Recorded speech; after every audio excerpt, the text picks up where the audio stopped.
प्यारे बच्चों, हिंदी की कक्षा में आप सभी का स्वागत है। मैं माया सिंह, एडी राजकीय कन्या इंटर कॉलेज गोरखपुर। आज हमारे अध्यापन का विषय है यमुना छवि, जिसको भारतेंदु हरिश्चंद्र ने लिखा है। बच्चों, आज हम यमुना छवि के प्रथम भाग में यमुना छवि के 3 पदों को पढ़ेंगे और दूसरे भाग में अगले 3 पदों को पढ़ेंगे।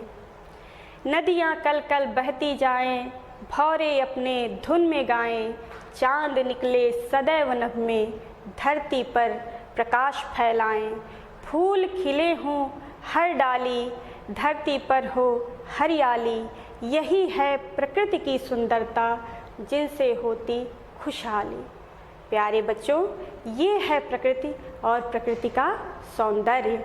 लेकिन बस इतना ही प्रकृति का सौंदर्य नहीं है, प्रकृति अपने भीतर असीमित सौंदर्य को समाहित किए रहती है और हम उस प्रकृति के सौंदर्य को अपने शब्दों के माध्यम से व्यक्त नहीं कर सकते। आज हम लोग जिस कविता को लेकर यहाँ उपस्थित हैं, वह प्रकृति के सौंदर्य का ही एक अंग है, यमुना छवि। छवि का आशय है शोभा, सौंदर्य, अर्थात यमुना की शोभा। इस कविता में भारतेंदु हरिश्चंद्र ने यमुना के सौंदर्य का वर्णन किया है।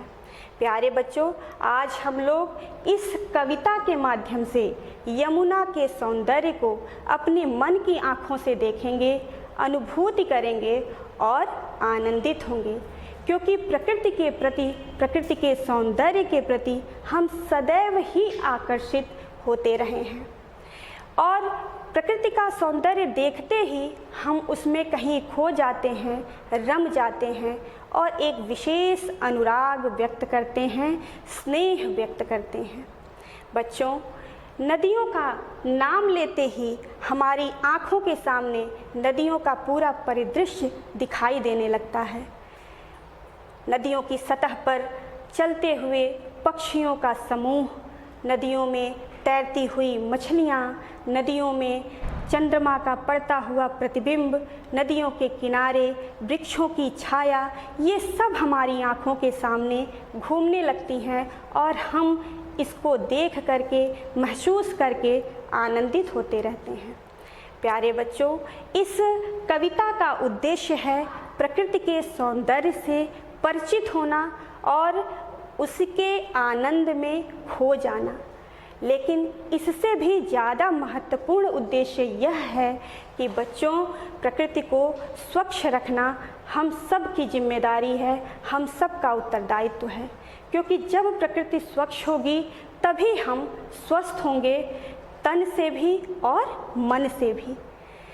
प्यारे बच्चों, क्योंकि हमारे पास जो कुछ भी है वह प्रकृति की ही देन है। प्रकृति के अभाव में हम जीवन की कल्पना भी नहीं कर सकते। इसलिए बच्चों, प्रकृति को स्वच्छ रखने में, सुरक्षित रखने में हम सबको अपना योगदान देना चाहिए। तभी हम प्रकृति के उस सौंदर्य को देख पाएंगे जिसका वर्णन भारतेंदु हरिश्चंद्र ने यमुना छवि में किया है। बच्चों, अब हम लोग यमुना छवि कविता में क्या विशेष बातें हैं उसको जानते हैं। पहली विशेषता यह है कि यमुना छवि में भारतेंदु हरिश्चंद्र ने प्रकृति को आलंबन के रूप में चित्रित किया है। आलंबन का आशय है कि जिसके प्रति सहृदय के मन में स्थायी भाव जागृत होता है वह आलंबन कहलाता है। और इस कविता में प्रकृति के प्रति ही स्थायी भाव जागृत हुआ है, इसलिए यहाँ आलंबन के रूप में प्रकृति है। दूसरी विशेषता यह है कि कवि ने यमुना छवि कविता में यमुना के तट पर छाए हुए तमाल के वृक्षों का और यमुना के जल में पड़ने वाले चंद्रमा एवं तारों के प्रतिबिंब के सौंदर्य का विविध कल्पनाओं के माध्यम से चित्रित किया है। तीसरी विशेषता यह है कि भारतेंदु हरिश्चंद्र ने यमुना के सौंदर्य का अद्भुत एवं मनोहारी चित्रण किया है। और चौथी विशेषता यह है कि यमुना के सौंदर्य का वर्णन ललिता नामक गोपी द्वारा किया गया है। ललिता राधा की सबसे प्रिय 8 सखियों में से एक हैं। ऐसा माना जाता है कि ललिता ही राधा और कृष्ण के प्रेम की साक्षी हैं और इनका सखी भाव उत्कृष्ट कोटि का माना जाता है। इसीलिए स्वयं महादेव इनसे सखी भाव की दीक्षा लिए थे। प्यारे बच्चों, अब मैं यमुना छवि के प्रथम पद को छंद के लय, गति, तुक के अनुसार पढ़ती हूँ।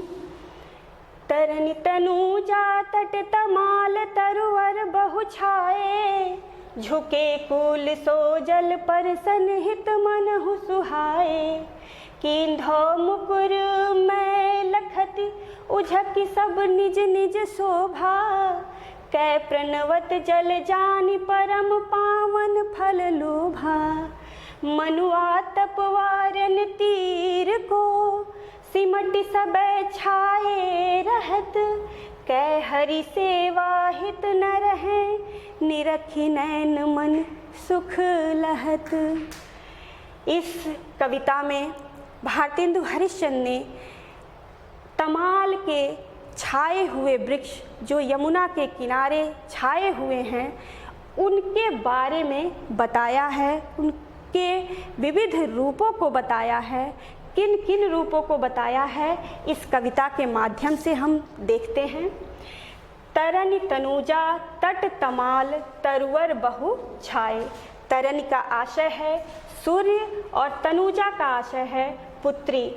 तट का आशय है किनारा, अर्थात सूर्य की पुत्री यमुना के किनारे तमाल के बहुत सारे वृक्ष छाए हुए हैं। झुके कूल सो जल पर सनहित मनहु सुहाए।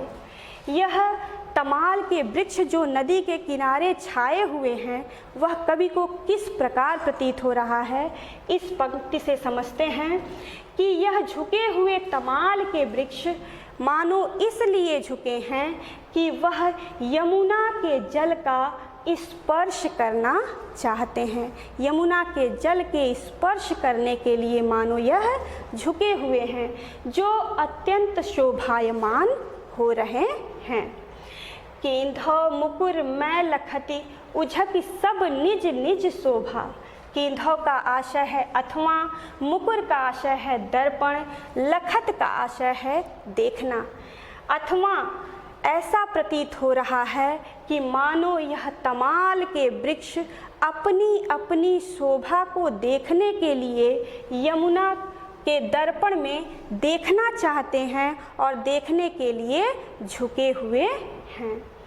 कै प्रणवत जल जानि परम पावन फल लोभा। कै का आशय अथवा है, प्रणवत का आशय प्रणाम करना।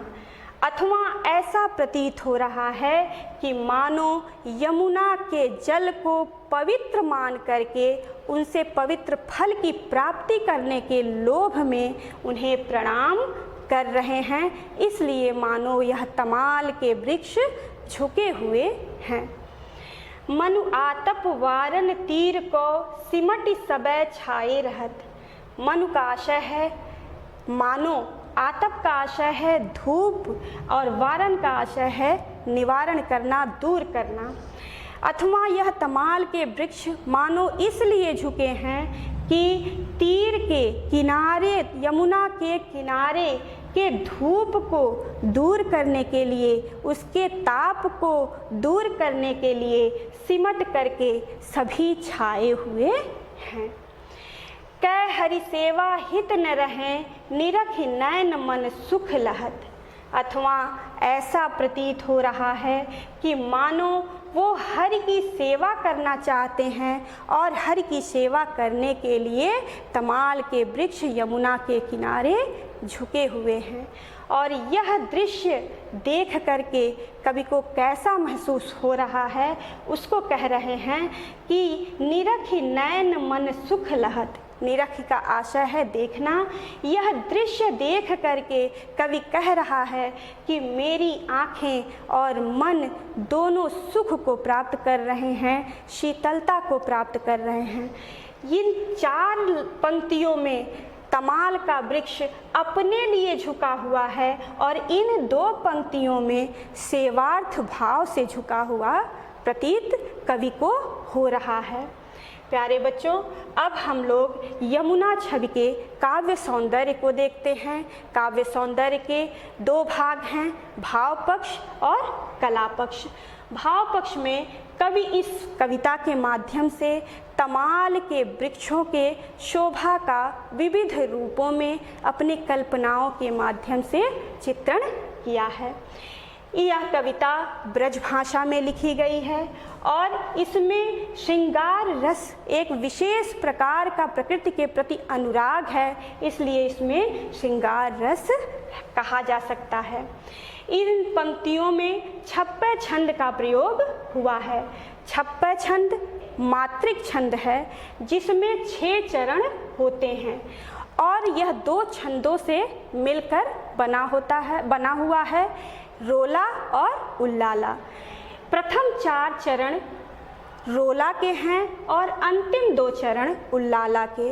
रोला छंद में 11 और 13 की यति पे प्रत्येक चरण में 24-24 मात्राएं होती हैं और उल्लाला के प्रत्येक चरण में 13-13 की यति पे 26 मात्राएं अथवा 15 और 13 की यति पे 28 मात्राएं होती हैं, इसलिए इसमें छप्पय छंद कहा जा सकता है, छप्पय छंद है।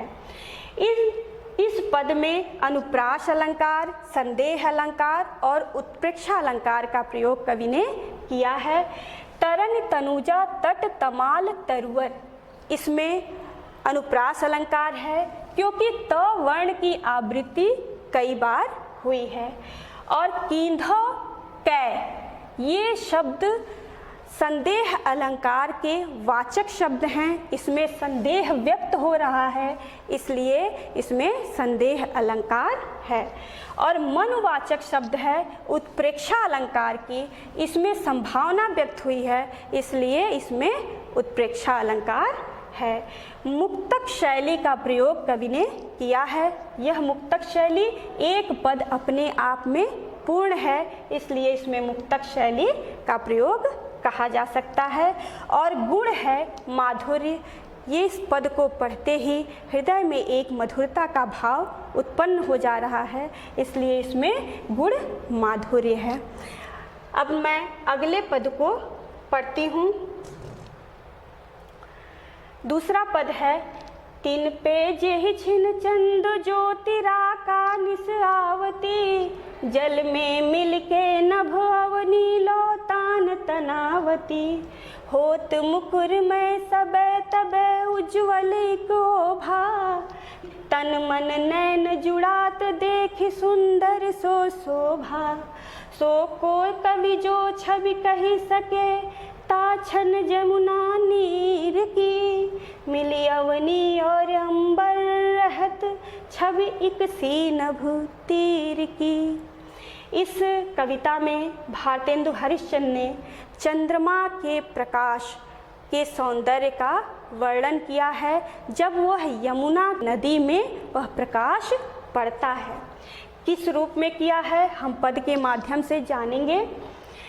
तिन पे जेहि छिन चंद ज्योति राका निसी आवती, जेहि का आशय है जिस, छिन का आशय है क्षण और राका निसी का आशय है पूर्णिमा की रात्रि।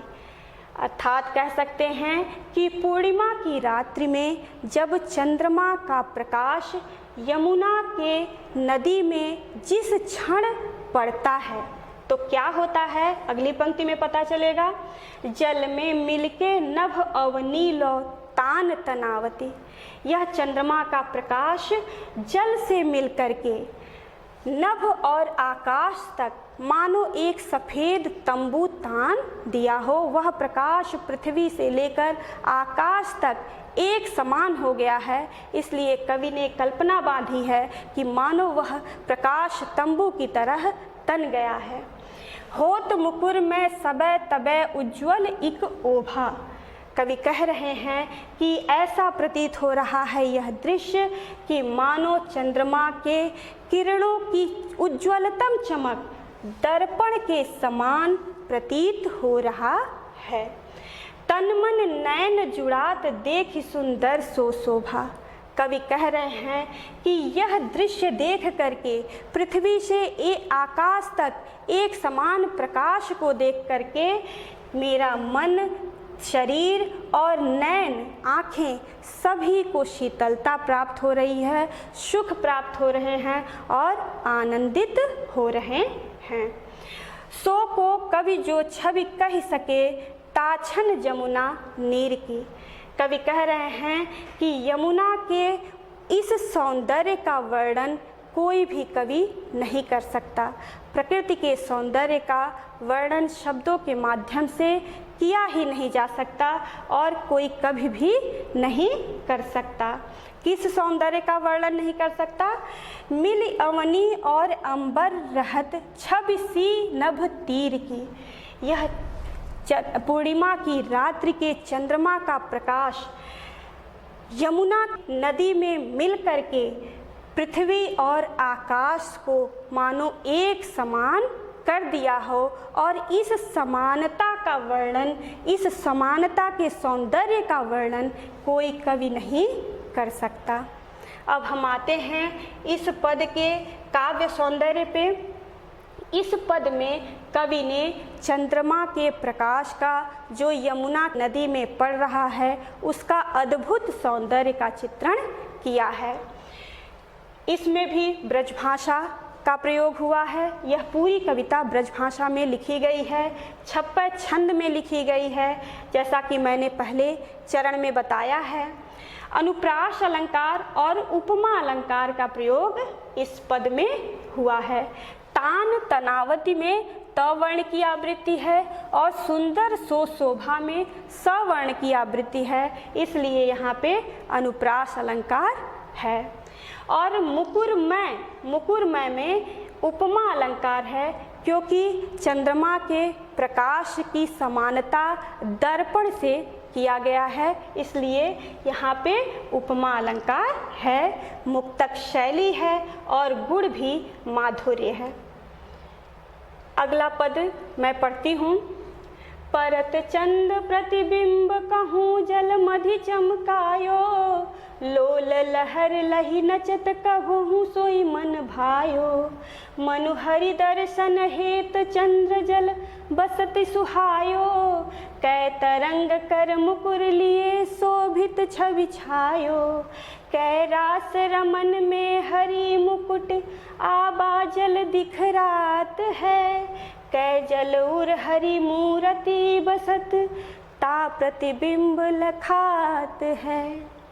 इस पद में भारतेंदु हरिश्चंद्र ने चंद्रमा के प्रतिबिंब का चित्रण किया है, उस चंद्रमा के प्रतिबिंब का जो यमुना के जल में पड़ रहा है। कैसा उन्हें प्रतीत हुआ है वह चंद्रमा का प्रतिबिंब इन पदों के माध्यम से हम जानते हैं। परत चंद प्रतिबिंब कहूँ जल मधि चमकायो। मधि का आशय है मध्य में। चंद्रमा का प्रकाश या चंद्रमा का प्रतिबिंब जब यमुना के जल के मध्य में पड़ता है तो किस रूप में दिखाई देता है, यह आगे की पंक्तियों से हम जानेंगे। लोल लहर लही नचत कबहु सोई मन भायो। और वह जब यमुना के जल में तरंगे हिलती हैं, डुलती हैं, तो चंद्रमा भी हिलता डुलता नजर आता है। और वह कवि को कैसा प्रतीत होता है, मानो यह चंद्रमा नृत्य कर रहा हो, जो मन को आनंदित करने वाला दृश्य है। आगे कहते हैं कवि, मनु हरि दर्शन हेत चंद्र जल बसत सुहायो। कवि कह रहे हैं कि चंद्रमा का प्रतिबिंब यमुना नदी में मानो इसलिए उतर आया हो कि वह श्री हरि विष्णु का दर्शन करना चाहता है, क्योंकि विष्णु का निवास यमुना के जल में माना जाता है। और यदि यमुना के जल में दर्शन नहीं होगा तो श्री हरि विष्णु जल विहार करने आएंगे तो इस श्री हरि विष्णु का दर्शन हो जाएगा। इसलिए मानो चंद्रमा यमुना के जल में निवास करने लगा हो। कै तरंग कर मुकुर लिए शोभित छवि छायो। अब दूसरा प्रतिबिंब है, क्या कैसे प्रतीत हो रहा है यह चंद्रमा। कै जल कर मुकुर लिए शोभित छवि छायो, अथवा मानो इसलिए चंद्रमा का प्रतिबिंब यमुना के जल में पड़ रहा है जो अत्यंत आनंदित करने वाला है। वह मानो चंद्रमा रूपी दर्पण को तरंगे अपने हाथ में ले ली हों, क्योंकि तरंगों के साथ चंद्रमा भी ऊपर नीचे हो रहा है। इसलिए कवि को यह प्रतीत हो रहा है कि मानो चंद्रमा रूपी दर्पण को तरंग अपने हाथ में लिया हो। कै रास रमन में हरि मुकुट आभा जल दिखरात है, अथवा ऐसा प्रतीत हो रहा है वह चंद्रमा का प्रतिबिंब यमुना के जल में कि मानो रास क्रीड़ा करने आए हुए श्री हरि विष्णु की का मुकुट उस जल में दिखाई दे रहा हो। चंद्रमा का प्रतिबिंब मानो श्री हरि विष्णु के मुकुट के समान चमक रहा है। कै जल उर हरि मूरति बसती ता प्रतिबिंब लखात है, अथवा वह चंद्रमा का प्रतिबिंब ऐसा प्रतीत हो रहा है कि मानो यमुना के हृदय में श्री हरि विष्णु का मूर्ति बसा हुआ है और उसी का प्रतिबिंब यमुना के जल में दिखाई दे रहा है। इस प्रकार बच्चों इतने रूपों में चंद्रमा के प्रतिबिंब की कल्पना कवि ने किया है। अब हम लोग इस पद के काव्य सौंदर्य को देखते हैं। इस पद में भारतेंदु हरिश्चंद्र ने चंद्रमा के प्रतिबिंब जो यमुना नदी में पड़ रहे हैं उसके सौंदर्य का चित्रण किया है। यह ब्रज भाषा में लिखी गई कविता है। श्रृंगार रस का प्रयोग हुआ है क्योंकि श्री हरि मूरत बसी हुई है और रास रमण श्री हरि के प्रति प्रेम व्यक्त हो रहा है, इसलिए इसमें श्रृंगार रस है। छप्पय छंद का प्रयोग इस कविता में हुआ है। अनुप्रास अलंकार, संदेह अलंकार और उत्प्रेक्षा अलंकार इस पद में देखने को मिलता है। लोल लहर लहि में ल वर्ण की आवृत्ति है और छवि छायो में छ वर्ण की आवृत्ति है, इसलिए इसमें अनुप्रास अलंकार है। मनु यह उत्प्रेक्षा अलंकार का वाचक शब्द है, इसलिए इसमें उत्प्रेक्षा अलंकार है क्योंकि संभावना व्यक्त की गई है। और कै शब्द है संदेह अलंकार का वाचक शब्द और इसमें संदेह व्यक्त किया गया है, इसलिए इसमें संदेह अलंकार है। मुक्तक शैली है और गुण माधुर्य है।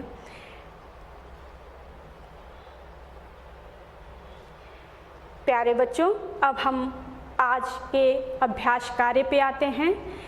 11वीं कक्षा की ही तरह यह भी है कि एक पद है और पद से ही संबंधित 5 प्रश्न हैं। जैसे पाठ का शीर्षक व कवि का नाम लिखिए। पाठ का शीर्षक यमुना छवि है और कवि हैं भारतेंदु हरिश्चंद्र। रेखांकित अंश की व्याख्या कीजिए। रेखांकित अंश कौन सा है? ये है कै हरि सेवा हित न रहें, निरखि नैन मन सुख लहत। इसमें कवि यह कह रहे हैं कि तमाल का वृक्ष यमुना के किनारे इसलिए छाए हैं कि मानो श्री हरि विष्णु की वह सेवा करना चाहते हैं, उनके ऊपर छाया बन के खड़ा रहना चाहते हैं ताकि उनको कोई धूप ना लगे, और इसी सेवा भाव से खड़े हुए हैं, झुके हुए हैं। प्रस्तुत पद्यांश में कवि ने किसका वर्णन किया है? इस पद में भारतेंदु हरिश्चंद्र ने तमाल के वृक्षों का वर्णन किया है जो यमुना नदी के किनारे छाए हुए हैं। यमुना नदी के किनारे तमाल के वृक्षों को देखकर कवि को क्या प्रतीत होता है, इस पद में हर लाइन में बताई गई है। कवि ने बताया है कि तमाल के वृक्ष को देख करके ऐसा प्रतीत होता है मानो वह यमुना के जल को स्पर्श करना चाहती हैं, मानो वह अपनी अपने शोभा को यमुना रूपी दर्पण में देखना चाहते हैं, अथवा ऐसा प्रतीत होता है मानो यमुना के जल को पवित्र मान करके उन्हें प्रणाम करके पवित्र फल को प्राप्त करना चाहते हैं, या यह इसलिए झुके हुए हैं कि मानो यमुना के किनारे के ताप को कम करने के लिए, धूप के ताप को कम करने के लिए छाए हुए हैं, या इसलिए छाए हुए हैं कि श्री हरि विष्णु की सेवा करना चाहते हैं। और अंतिम प्रश्न है, प्रस्तुत पद्यांश के अलंकार सौंदर्य पे प्रकाश डालिए। इस पद में मैंने बताया है कि अनुप्रास अलंकार है और उत्प्रेक्षा अलंकार है और संदेह अलंकार है। इस पंक्ति में अनुप्रास अलंकार है, इसमें और इस पंक्ति में संदेह अलंकार है और मनु में उत्प्रेक्षा अलंकार है। प्यारे बच्चों, इस प्रकार